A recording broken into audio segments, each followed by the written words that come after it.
మనం వెళ్ళాలనుకుంటే కుదరదు, ఆయన దర్శనం ఇవ్వాలనుకుంటేనే కుదురుతుంది. ఎంతోమంది వెళ్ళి దర్శనం కాకుండా కూడా తిరిగి వచ్చి ఉంటారు. మీకు రహస్యం చెబుతాను, వినండి.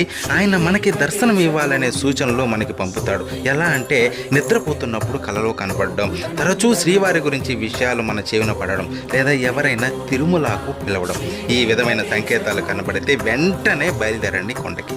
కానీ ఒక్క విషయం, అక్కడ మనం దర్శించుకునేది మామూలు విగ్రహం కాదు, సకల జగత్తును నడిపే శక్తి స్వరూపం, బ్రహ్మాది దేవతలు దర్శించుకునే విరాట్ స్వరూపం అది.